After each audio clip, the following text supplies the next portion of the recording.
Thank you, dear devotees. I will start. Om Namo Bhagavate Vasudevaya. Om Namo Bhagavate Vasudevaya. Om Namo Bhagavate Vasudevaya. Narayanam Namaskritya Naram Jaiva Narottamam Devim Saraswati Vyasam Tato Jayamudirayat नष्टप्रायेषु अवद्रेषु नित्यं भगवत सेवया भगवती उत्तमा श्लोके भक्तिर्भवति नैष्टिके. We are going to discuss Canto 1, 6th chapter and verse number 27. You can follow after me. एवं कृष्णमतिर्ब्रह्मन् नासक्तस्य अमलात्मनः कालः प्रादुरभूत्काले तदित् सौदामनि यथः. एवं कृष्णमतिर्ब्रह्मन् नासक्तस्य अमलात्मनः कालः प्रादुरभूत्काले तदित् सौदामिनि यथः. एवं कृष्णमतिर्ब्रह्मन् नासक्तस्य अमलात्मनः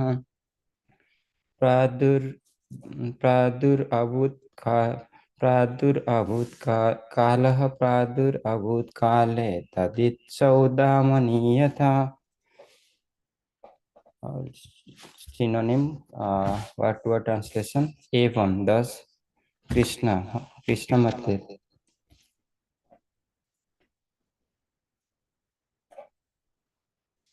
Krishnamatir, one who is fully absorbed in thinking of Krishna. Brahman, O Vyasadeva. No, not Asaktasya, of one who is attached. Amalatmana, of one who is completely free from all material dirt. Kalaha, death. Pradur become visible. Kale, in the course of time. Tadit, lighting. Saudamani, illuminating. Yatha, as it is. The translation and purport given by His Divine Grace A.C. Bhaktivedanta Swami Srila Prabhupada ki jai. Translation. And so, O Brahmana Vyasadeva, is in due course of time, I, who was fully absorbed in thinking of Krishna and who therefore had no attachments, being completely freed from all material taints, met with death, as lighting and illumination occur simultaneously. Purport. To be fully absorbed in the thought of Krishna means clearance of material dirt or hankerings. So, as a very rich man has no hankering for small petty things, so also a devotee of Krishna, who is guaranteed to uh, pass on to the kingdom of God, where life is eternal, fully cognizant, and blissful, naturally has no hankering for petty material things, which are like dolls or shadows of the reality and without permanent value. That is the sign of spiritually enriched persons. And in due course of time, when a pure devotee is completely prepared, all of a sudden the change of body occurs, which is commonly called death. And for the pure devotee, such a change takes place exactly like lighting and illumination follow simultaneously.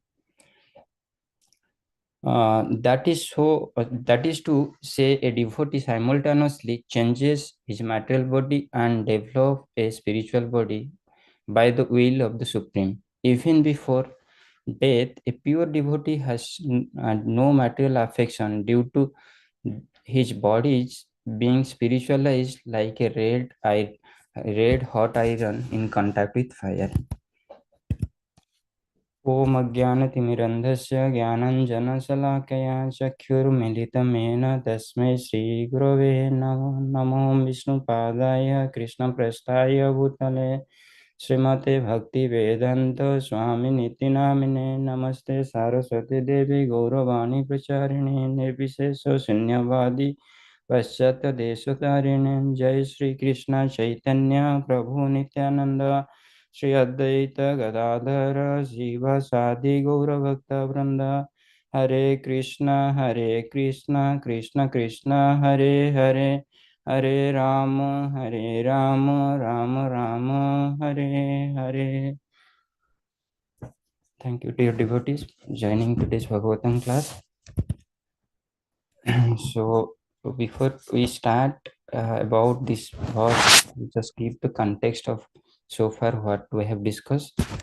So, this chapter, as we know, is sixth chapter of Canto 1, conversation between Narad and Narad Muni and Srila Vyasadeva. So, Narad Muni is telling about his past life, what happened after the death of her mother, when he was meeting with or serving to Bhaktivedantist pure sadhus during Chaturmas, and then after some days, his mother passed away with serpent bite, and he traveled towards north, and then without having any material attachment, although he was seeing many things, they are so very well developed civilization and the mines, so many jewels on the way, but he had no attachment, being a small child of age 5 to 7, but he was very committed towards his goal to have the darshan of Supreme Lord. And then he started meditating, and finally he was able to see Lord within his heart. And then all of a sudden, Lord is disappeared, and he was lamenting and trying hard to see again. But he had a transcendental sound without seeing the God, like he's not going to see him again in this life, because he's incomplete in his sadhana, and still the material tents are there. And from there, and Lord suggested him to be engaged in his devotional service, and he started glorifying Lord from that day onwards till the end of his life, glorifying Lord and chanting Lord's name wherever he goes. And here, Narad Muni is mentioning to Vasudev about what happened during the during passing his body after the end of his life, or during end of the life. So here, Prabhupada is mentioning in the purport, a rich man to be fully absorbed in the thought of Krishna means clearance of material and that or hankering. So if we are fully absorbed on Krishna, and or Krishna consciousness, then what will happen? The resultant we can see, like it clears all of our material that are hankering. The example here is a rich man has no hankering for a petty small thing. So I'll take a example of material world. When I was in academic, I heard like Bill Gates does not pick $100 if it falls on the ground, because what is the reason? Because he's so wealthy person and richest person. The value of his few seconds, how much it is required to bend down and pick that $100, it is beyond that. So he doesn't care about that. Similarly, it's just a material example. Similarly, a person who is fully enriched in spiritually, he does not care the petty material things. We can take the example of Sanatan Goswami, and a pure mm, a Brahman, like poor Brahman. A poor Brahman was staying in Vrindavan Dham. So he was a devotee of Lord Shiva, And once Lord Shiva came in the dream and instructed to the poor Brahmana, like, you are praying to get material wealth, and you do one thing, go to this person, he will fulfill your desire. Then after he searched about Sanatan Goswami where he is residing, and then he reaches there, and he it tells narrates what happened with him in the dream, and all those things. And then Sanatan Goswami understands like what exactly he needs. So he gives a paras money, like touchstone or chintamani to him, which would be in the garbage of Sanatan Goswami's heart. So by seeing that, the poor Brahman was very wonder, like, how come this kind of valuable stone is there in the garbage? And he collected it. While going on the way, it strike in his mind, like, how he's putting this kind of stone in the garbage, then how much wealthy this person will be if he can give this so easily and he's keeping in the garbage. That means he would have better than this. So I want to know that why should I be stop here to get this just a stone? Why should not I get more beyond that, whatever he is having? And comparing that, he is feeling this stone is not of use and kept in the garbage. Then he comes back and asks to Sanatan Goswami, so if this is the valuable, most valuable things you can give me, then why you don't care and kept in the garbage? What else valuable things you have?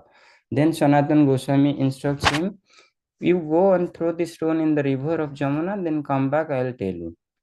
And he follows that with faith and trust, and went and throws that into the water of Yamuna and comes back. Then Sanatan Goswami initiates him and gives the Harina. And he tells, like, it tells Sanatan Goswami tells, like, this is the most valuable thing.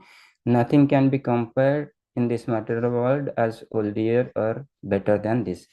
So not just this, Sanatan Goswami, we know Rupa Goswami, Sanatan Goswami, they are much wealthier person. When they retired, the many ships of the gold coin was full with their wealth of retirement money. So that much wealthy they were materially, but they left everything and accepted the renounced order of life, and became the disciple of Chaitanya Mahaprabhu.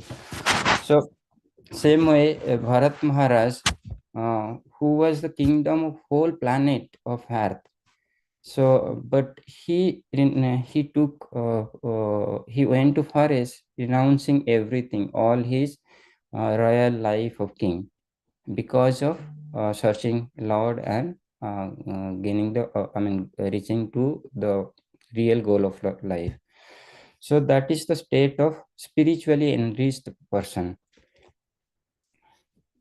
Then we'll see here in the next part of the purport, Prabhupada is mentioning, which are like dolls and shadow of reality and are without permanent value. So which are like the doll or shadow of the reality, the material things.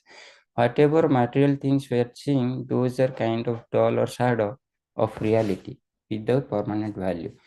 So in Bhagavad Gita also, Lord Krishna is telling to Arjuna in 15th chapter. The sloka is basically Udham Udhamula Adha Sakha Aswatam Prabhur Abhyayam.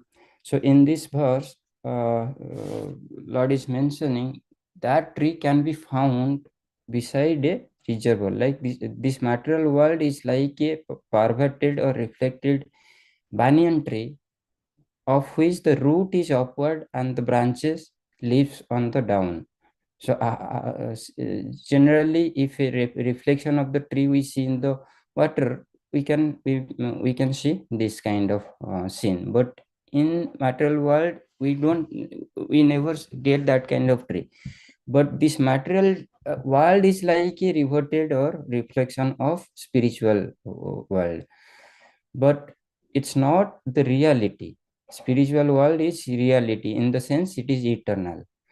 But whatever we are seeing in this material world, it's not eternal. It's temporary. It is sustainable for a certain time, and then it goes away, vanishes, and recreates again during the devastation. So few points in from that purport I have collected. Like I'll read out and then explain. That tree can be found beside a reservoir of the water. So we can see that only in the reservoir of water. Reality, if you see, no such tree is present in the material world. We can see that the trees on the bank reflect upon a water with their branches down and roots up. In the other words, the tree of this material world is only a reflection of the real tree of the spiritual world. This reflection of the spiritual world is situated on desire. Why this reflection of spiritual world is present in the material world? It is because of the desire. Why we are here? We are here because of our own desire to enjoy our Lord over the material nature. From time immemorial, we are here, and the root cause of that is the desire. Just as like the reflection of anything in water happens because of water only we see in the reservoir of water that anything, the reflection of any object. Same way, in this material world, this desire like water is the cause of seeing the reflection of that tree. And desire is the cause of things being situated in this material reflected in this reflected material light. One who wants to get out of this material existence must know this truth thoroughly and through analytical study. So how we should know? We should know it thoroughly through analytical study. What kind of analytical study can we do there in laboratory, so-called in our academic education to know it? No, we should know, understand the Vedic literature, Bhagavad Gita, Srimad Bhagavatam. Through that Shastra knowledge, we'll get such vision or spectacle through which we can see it is a real reverted banyan tree, not the eternal things. And with that, we can gradually come to a situation where we can cut the root of that tree. And that is what also Lord is mentioning, suggesting to Arjuna in Bhagavad Gita. Desire, one who wants to get out of this material existence must know this tree thoroughly through analytical study, then he can cut off his relationship with it. The material world is the perverted reflection, so the spiritual world must have the same variegatedness, but in reality. So if Lord is mentioning this material world is a reflection, then definitely all those things what we are seeing here, it should be in spiritual world, but in reality. So as like kids play the kitchen toy, but it is not the real kitchen things, how the mother cooks, same way. Example. So let's say the relation between Supreme Lord and individual soul in spiritual world, it's love, but here everything is called lost. Though here it seems like love, but it's basically lost. So when the individual soul serves Supreme Lord, the Eternal Father, so that relation is the love. But what else in material world we are seeing, this is temporary and full of lust. So other thing is like he is the supreme controller of everything, be it in spiritual, in material. But here, since we are part and parcel of him, we inherit the tendency to lord it over, and due to our self ego, we are separated and we are suffering here, and we are also trying to lord it over material world. So this lording over or proprietorship is kind of a reflection. It's not real. We are not real controller. He is the real controller, but we are behaving as a controller, and this is also, we can say, a reflection. So these are few examples of that perverted things what we are seeing and not really true. And when it is said that a person knows the Vedas, it is assumed that he knows how to cut off the attachment to this material world. If one knows that process, he actually knows the Veda. The conclusion or the summary or the actual goal of knowing Veda is this. And the process of the Veda, as discussed by the personality of Godhead himself, is to cut down this reflected tree and attain the real tree of the spiritual world. And same thing happened with Narad Muni, and he's explaining his experience during the end of his life, what happened to Vyasadeva. All the material possessions we have is related to our body only. So if you'll see, whatever possessions we have, be it in the form of relationship or be it in the form of wealth, all these are related to body. How? Because when we left the body, no such relation, like now I may be called as a father for the child, and the spouse for my husband for my spouse, son for my parents, so many relations. But till when it that relation will be there? Till when this soul is holding this body. So once I left this body, all these relations are cut off, and all my material possessions also gone. I cannot claim anymore. If I'm taking another bath in the neighbor's family on the immediate next day, I cannot claim like, oh, it was mine in my previous life and I am supposed to gain it and all these relations of mine. No, no one is going to believe that. So, mm, so as like we can say, the dry leaves flowing in the water collects few leaves together and then it flows, and then down the line with the wave it will go leave few of them and then collect few new. Gradually when it came into a strong wave, gone, the identity of that is lost. Same way is our life. So spiritual enriched person knows this very well, so they won't hanker for these petty material things. And and is due course of time, when a pure devotee is completely prepared, all of the sudden the changes of body occurs, which is commonly called death. So Prabhupada is mentioning in the purport like that the change of body when a pure devotee is completely prepared, then all of a sudden a change of the body occurs, that is nothing but the death. So I was hearing Srila Prabhupada one lecture where he mentions about yogis who comes to Kumbh Mela. So those yogis are of 300, 200, 500, thousands of years old, but they will be looking very young.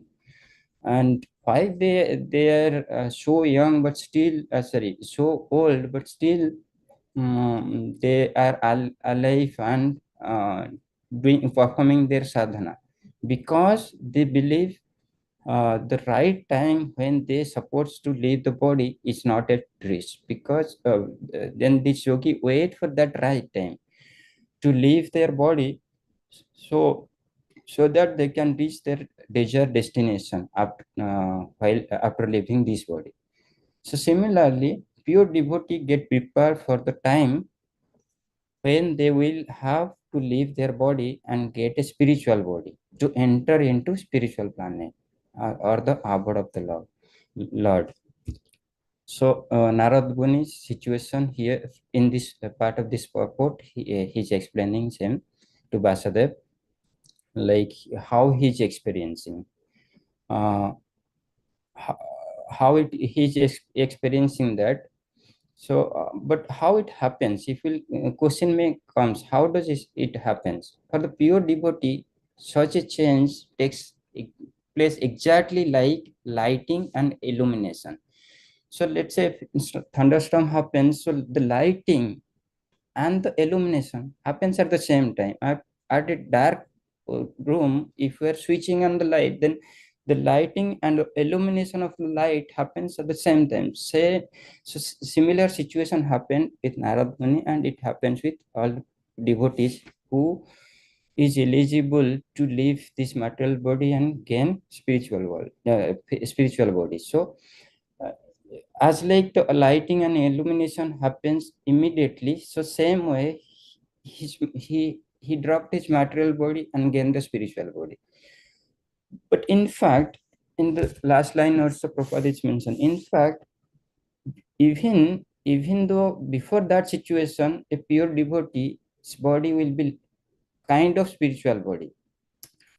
We can say, let's say, a iron there, iron, if we want to make it kind of a gold, so we have to plate the gold and plate the gold on top of this. We can say it is a gold plated container, and then golden container is different. So their body would be already spiritualized because of constant association with Supreme Lord and glorifying Supreme Lord. So they are almost in the spiritual states, even though it is a gross, this body is made out of gross elements, but it would be kind of spiritual, as like the analogy Prabhupada is mentioning here, the red hot iron. If the red hot irons, uh, though it is iron, but it is as good as fire. It after getting the constant association with fire, so the iron itself gain the quality of fire. If it touches anything, it will behave like a fire. Though it is iron, but it is as good as fire. So the body of the pure devotee would be like that stage, and it's matter of this just end stage of the life where they will drop this cross and get the spiritual body and enter into spiritual sky. Same thing happened with Narad Muni. So why we are supposed to do all those things, and why it is so emphasized? Because in Bhagavad Gita, Lord mentioned in 8th chapter, 5th verse, Antakale cha mameva smaran mukta kalevaram iha prayati samadhava yati nasti atra samsaya.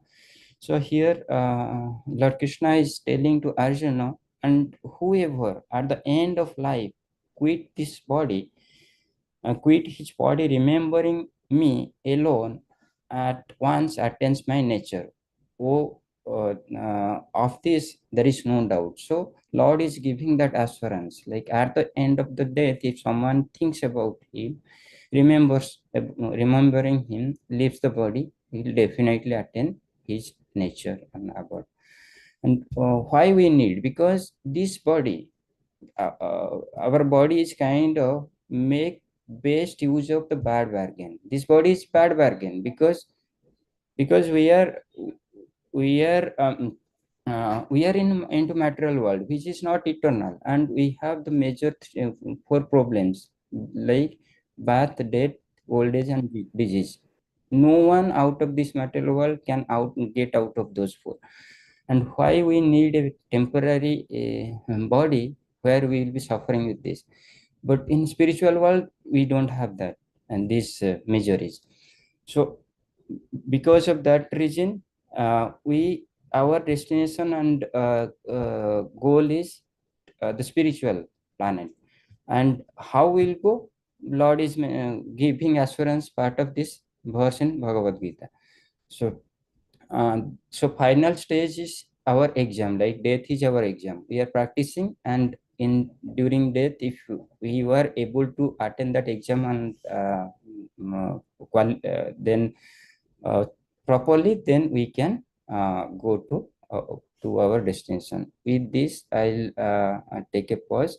And as like why how we can do so, if we are following the Lord Chaitanya's mission, and which has been uh, very well established by Srila Prabhupada, Chaitanya Mahaprabhu's mission, then we are on the right track.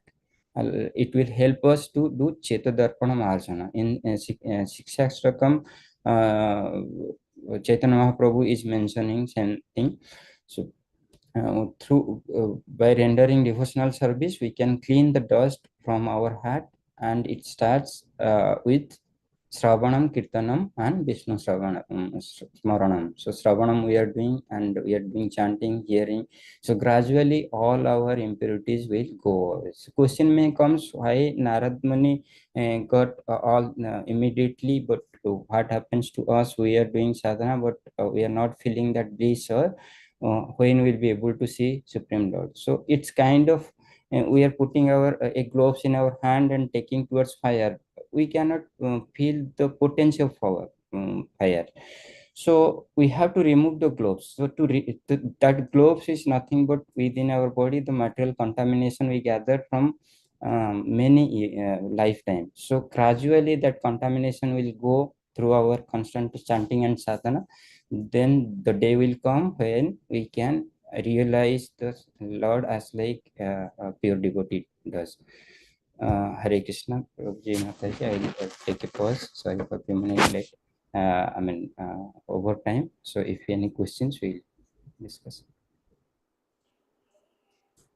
Any questions, reflections? Okay, thank you. Let's thank Ajit Prabhu for delivering nice Srimad Bhagavatam class by chanting 3 times Hari Bol. Hari Bol, Hari Bol, Hari Bol, Hari Bol. Let's offer our praise to Lord Narasimhadeva for the protection of our congregation and entire world. उग्रं वीरं महाविष्णुं ज्वलन्तं सर्वतोमुखं नरसिंहं भीषणं भद्रं मृत्योर्मृत्युं नमाम्यहम् उग्रं वीरं महाविष्णुं ज्वलन्तं सर्वतोमुखं नरसिंहं भीषणं भद्रं मृत्योर्मृत्युं नमाम्यहम् उग्रं वीरं महाविष्णुं ज्वलन्तं सर्वतोमुखं नरसिंहं भीषणं भद्रं मृत्योर्मृत्युं नमाम्यहम् नरसिंह भगवान की जय, प्रहलाद महाराज की जय. We wish you a very, very happy Krishna conscious day ahead, and we'll have a Srimad Bhagavatam class tomorrow morning 6:30 a.m. Until that, chant Hare Krishna, be happy. We'll see you tomorrow morning 6:30 a.m. Let's offer obeisances to all wonderful Vaishnavas and then 3 times Hare Krishna Mahamantra.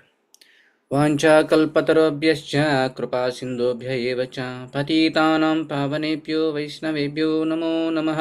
हरे कृष्णा कृष्ण कृष्ण हरे हरे, हरे राम राम राम हरे हरे, हरे कृष्णा कृष्ण कृष्ण हरे हरे, हरे राम राम राम हरे हरे, हरे कृष्णा कृष्ण कृष्ण हरे हरे, हरे राम राम राम हरे हरे. भगवान श्री कृष्ण परमात्मा की जय. अमल पुराणम श्रीमद् भागवतम की जय. समवेत भक्तवृंद की जय. गौर प्रेमानंदे हरि हरि बोल. We'll see you all tomorrow morning 6:30 a.m. in Srimad Bhagavatam class. Hare Krishna.